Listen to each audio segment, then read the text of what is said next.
So welcome, Megan. Thank you so much for joining me today. How are you doing? I'm very well. Thank you for having me. Can you share a little bit about what it is that you do and how you got to where you are today? So originally, I was a coaching psychologist, and I was working in a traditional sort of psychological practice with my partner, who's a clinical psychologist in Oxford, England. And a few years ago, we sort of had our patient zero who came to us with worries about what he was experiencing at work, having a hard time sort of engaging socially with people, feeling withdrawn, trouble sleeping. And this was all based around his professional work, which was in climate science. And he was sort of our first person to come to us and explain these feelings that we now sort of refer to as eco anxiety or climate anxiety.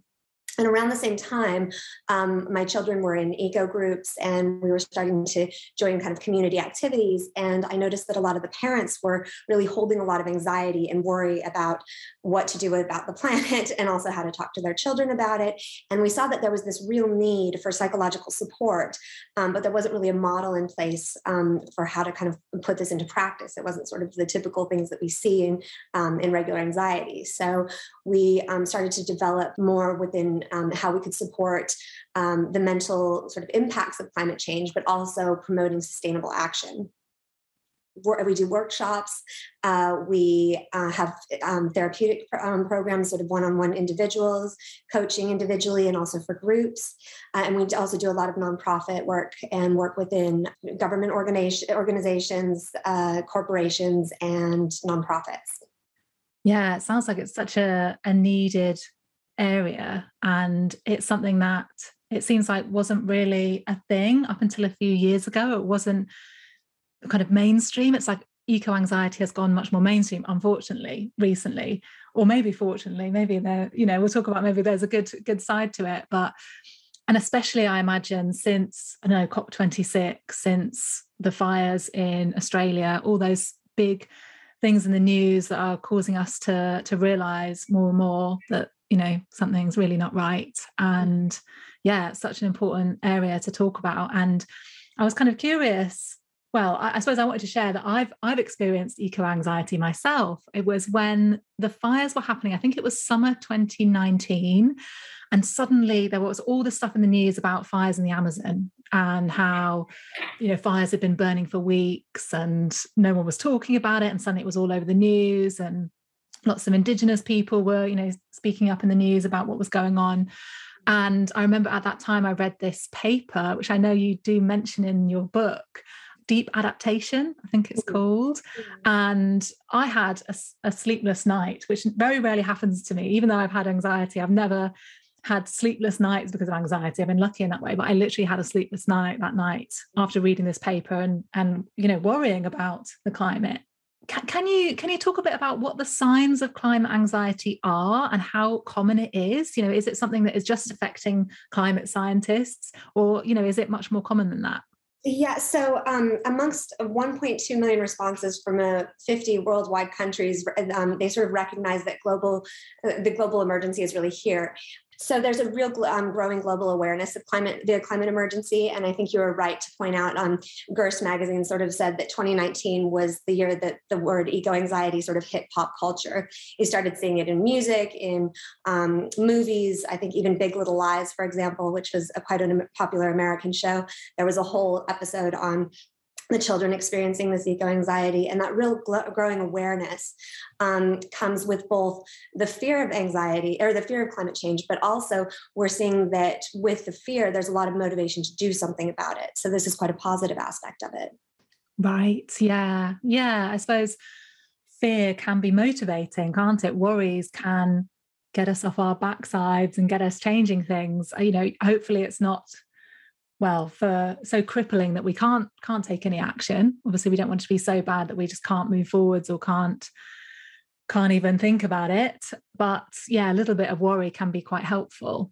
And that's one of the things that we recognize that's really important, because as you were saying, sleeplessness is something that a lot of people sort of experience, kind of a numbness, that paralysis and inability to do anything. And that's the exact opposite of what we need everyone doing. And that's when we can come in and we can sort of help people to validate and acknowledge, the impacts this has on us emotionally, but also recognize that we need to put into place that action that keeps us really motivated and self-efficacious and sort of engaged in the work that we're doing, because that's what the planet needs as well. Yeah, absolutely. And is this something that you see a lot in children then and young people? And what sort of things do you notice, with that group? Yeah, so I would say that this is something that can affect anyone of any age all over the world. And, there hasn't been a whole lot of research up until this point, but in the last year or two, there have been some really significant studies. The Avast study was just done. It came out, I think, in September of this year. And it was recognizing that a huge percentage of young people feel, extremely worried, feel let down by their governments, and let down by corporations, and anger towards what's happening. But then again, we also see young people really leading the movement of this and really making the difference and getting people onto the street and mobilizing and really connecting with people from all around the world. And that's had a huge impact in sort of the conversations around climate change, the conversations around emotions with climate change, and really sort of having a much bigger impact than the generations before have been willing to sort of take and connect with. So it's been really positive in a lot of ways, the way young people have engaged with this. Right. Yeah. Yeah.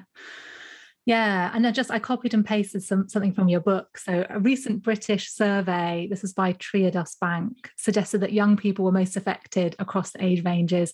34% of the British public reported feeling anxious because of the environmental emergency. 29% described feeling overwhelmed.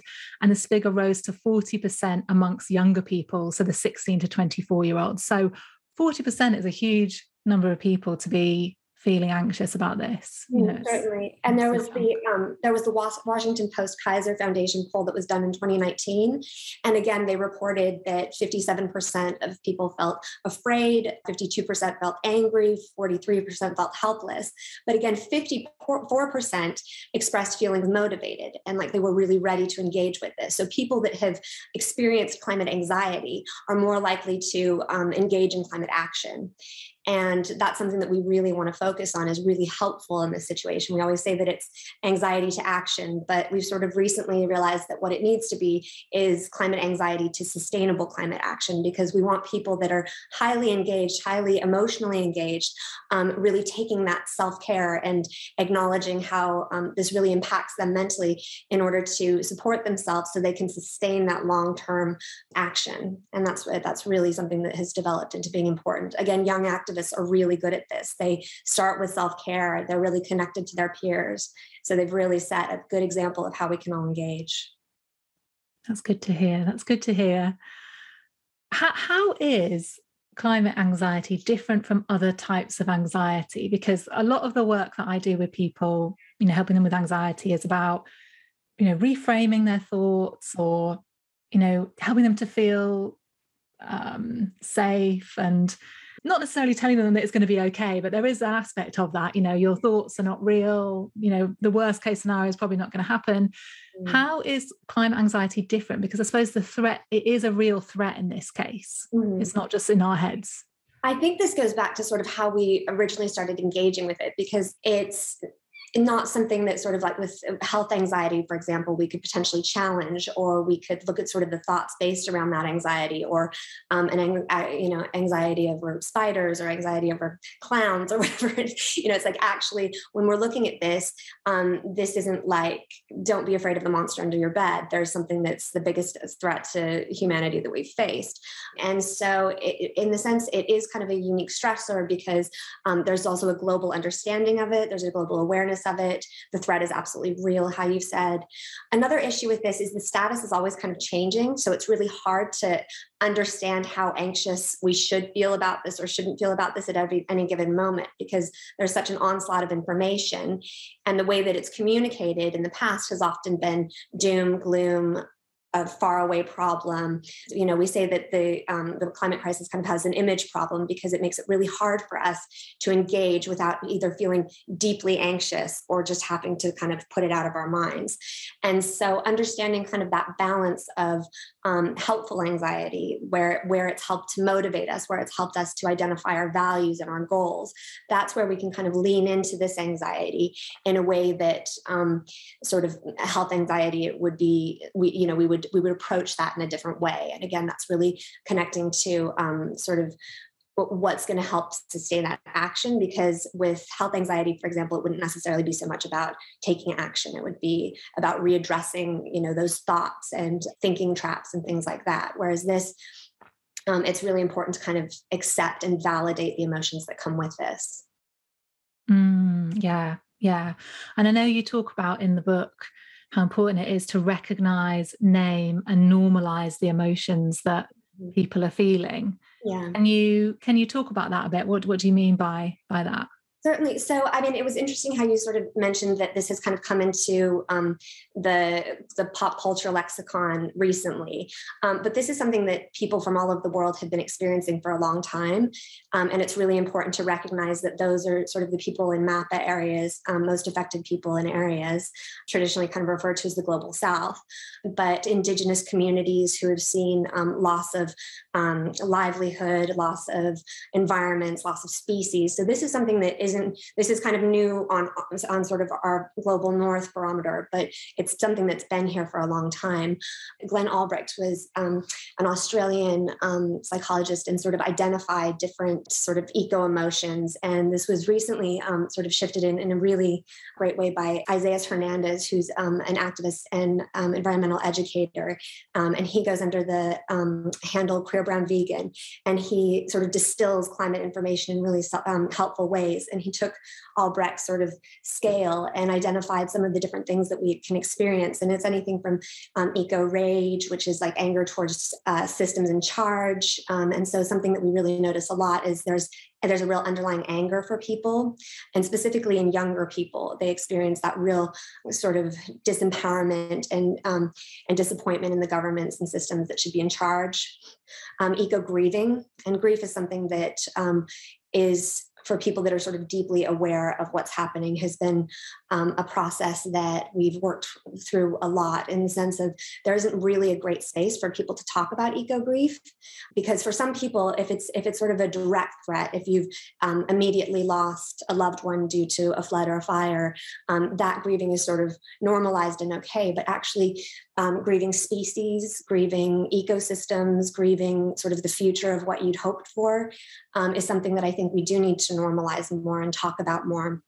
There's also that eco-paralysis that we talk about, which means that we're just, sort of unable to take any actions. Our defense mechanisms are up to, 100%, and we can't really go about our day-to-day lives, let alone all the action that we need to be taking for the planet. But on the other hand, there's also some really positive eco-emotions that we can sort of take away from. And I know that eco-anxiety is sort of the umbrella term, but we have so many people reporting motivation, feeling proud, feeling connected with other people, but also with the planet. And then, really motivated, hopeful. And these are really important things to sort of lean into.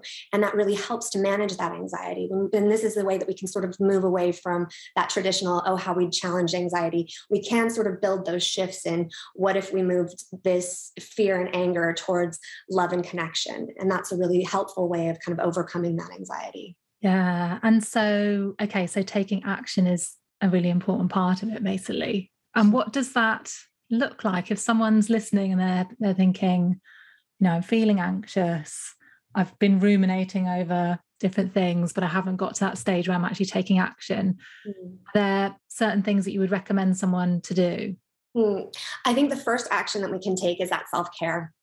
And again, this is something that all our activists, all the researchers and sustainability people that struggle with climate anxiety, if they go to that place of self-care first, that's where they can really move from that sort of scarcity of there's not enough time, there's not enough I can do, it doesn't matter what I do, it won't be enough, into a place of more, oh, there's so much we can do. That's that thought shift. There's so many options. There's so much being done already.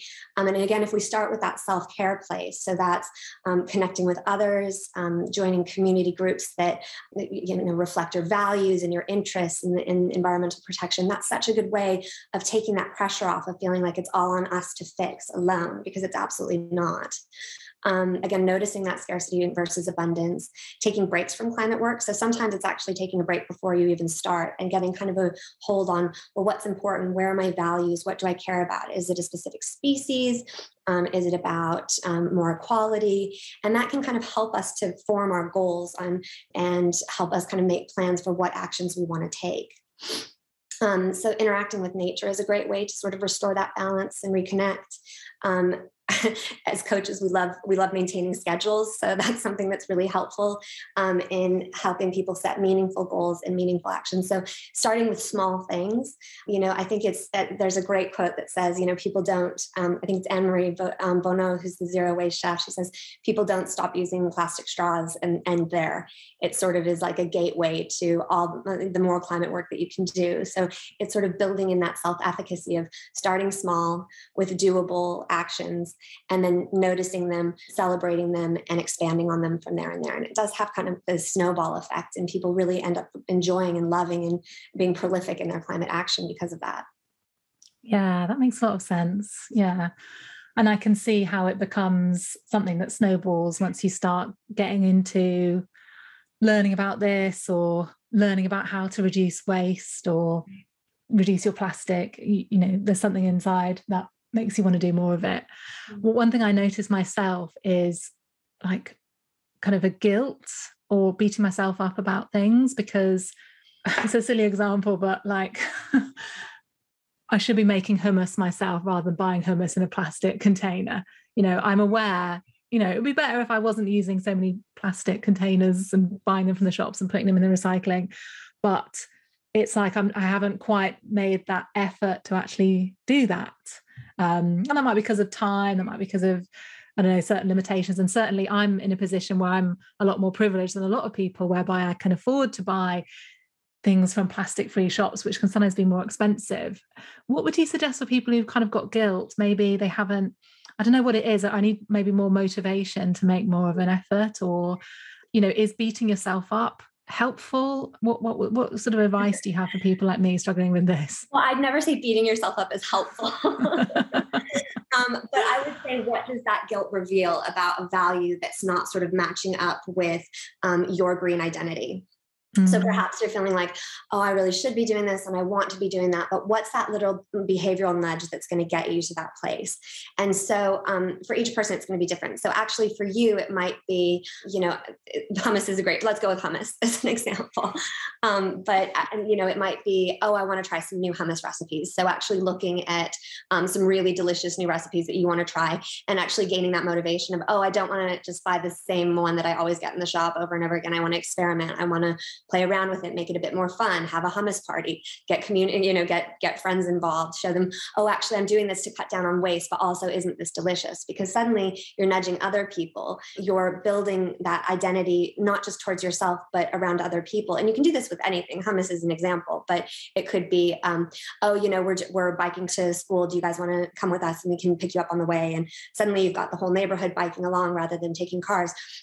So it's about nudging others. And as we nudge others, we start to kind of create the story and the persona that we want to be in our climate action. And then it actually becomes quite like sort of uncomfortable for us to reach for the plastic hummus, because we know, actually, no, I can make this. It's going to taste better. It's going to be healthier. And if I think about where every ingredient from where that came, it's like, actually, that has a big impact. And that's something that I can do. And again, this is completely scalable. Start with hummus, then, build out, get your whole neighborhood on solar, but it's like, it does have that effect around you. So I think that that's a good way to start, is do something that's easy, meaningful, and impactful. And then that way you can kind of go from there. And again, it snowballs. Okay, so I feel excited about making hummus now. That's the Having thing, we should people all be over. feeling really excited about. We need to get away from the whole thing of, oh, this is so hard and it's going to be so difficult. It's like, it's actually really easy to shift behavior if you feel excited and motivated to do it. If you're self-flagellating, that guilt, it's only going to get you so far. But if it gets you a little ways, okay, but it's easier to do that if you're, enjoying it and excited. Yeah. Okay. Sounds good. Gonna go and make some hummus. Are there reasons for people to feel hopeful or optimistic or positive about the whole situation?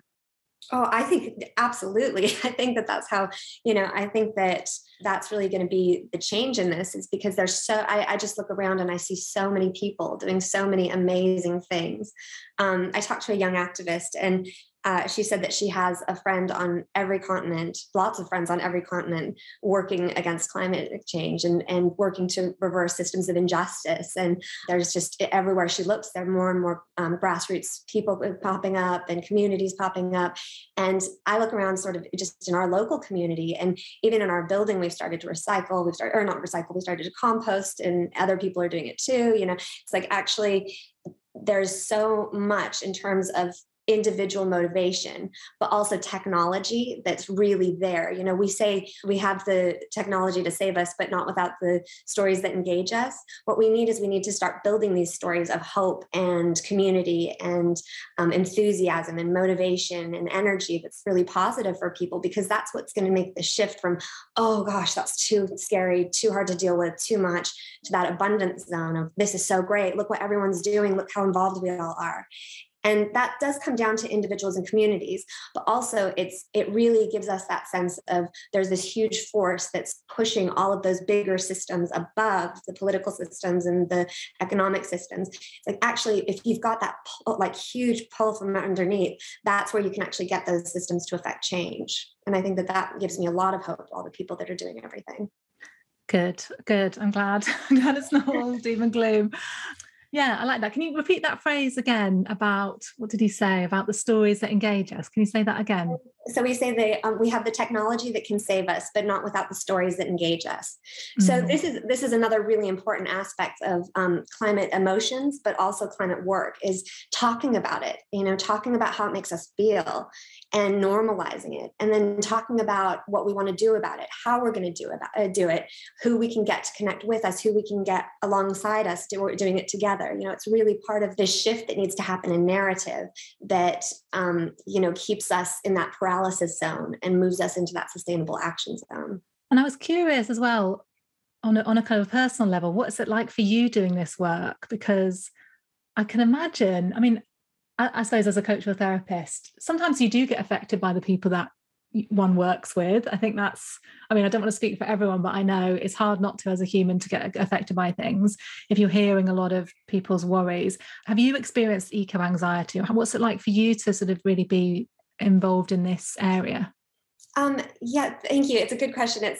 It's something that I think I sort of was new to. The information was quite new to me a few years ago. And I went to a talk that was much deeper science than I'd ever sort of been exposed to before. And I was feeling really interested by it, curious about it. Yeah, I was interested. And I went along to a protest, and it suddenly the emotion behind it just kind of hit me. I sort of locked eyes with this protester who was being arrested, and I felt this really deep connection to what was going on. And this it felt like it kind of hit me. And I would say I actually experienced some climate grief then. And I really, I even had a few days on the couch where I just thought, what can I do? Do I move somewhere and become a farmer? And, I can kill an orchid. So I didn't think that was going to be a good option, but it's like, so I realized, like, if I'm a coach and I've got the psychological background and I know what's happening here, and I'm having such a hard time with this, like this is something that really needs to be addressed and supported. And again, it comes back to that sort of impact, ease, and meaning. And what does this mean for me? Well, I deeply want to help, the climate crisis. And, it's really important for me to know that, my family's safe, that my children are safe, that communities that are in danger are safe. And so suddenly I kind of anchored into what I cared about. And it was moving from that grief to this love and this feeling of needing to protect it. And then it was, where can I have the biggest impact? coaching was obvious because that sort of is how I can engage people and I know how to support people. And it kind of made it easy because there were already the communities there that needed it. And it was just a matter of finding the right methods and the right ways to support that group. So for me, it really helped to acknowledge those big feelings once I knew the truth and then move into that sustainable action. And so now when I do have little blips of, ooh, that's making me feel, if I see someone's car idling, I hate that. But it's also knowing that actually I can walk by it and feel stressed by it, or I can politely go and say, do you know how much you can save on your gas bills or your petrol bills if you actually just don't leave your car idling? Because some people just don't know. And some people tell me to go away. And either way, I can deal with that because I've taken that action that I feel like I need to take. So it's helping people to feel empowered, I think, is really important. Yeah. I like that. Yeah. Okay. Good to know about the car idling. Yeah. I mean, is there anything else you think is important for people to know? Any kind of final message that you would want people to know about this topic? I think that it's really, again, about validating and normalizing the emotions that are there for you. And on any given day, because these fluctuate, some days we're going to feel really strong and resilient, and other days we're going to feel that real scarcity. And again, leaning into that self-care when you do, connecting with others and nudging others to take climate action along with you. And also sort of giving up the myth of perfectionism, because we're not all going to be able to do this perfectly. And we don't need one person doing it perfectly. We need a lot of people doing it imperfectly. And that's really important. But again, sort of, there's so much that we can be doing. We can be educating ourselves. We can be taking individual action. We can be voting not only with our votes, but with our wallets. And that's a really good way to sort of shift systems as well. So yeah, just decide 3 easy things that you can do this week and go from there. Love it. And yeah, I love that idea of voting with your wallet. Where you put your money is really powerful, isn't it? And we can support companies that are doing a better job and help to spread the word about them. Thank you so much for everything that you've shared. It's been so interesting. I think it's such a fascinating topic. And I loved your book. The book's called Turn the Tide on Climate Anxiety. And where can people find out more about you and get your book and that sort of thing? So we are at climatepsychologist.com, and you can link out to our book from there. Also, feel free to share the book because we want people to, as many people reading it as possible with the sort of minimal impact. So pass it on once you've read it. And we're also on Twitter at Climate Psychologist and Instagram as well. So amazing. Thank you so much for everything you shared. Thank you so much.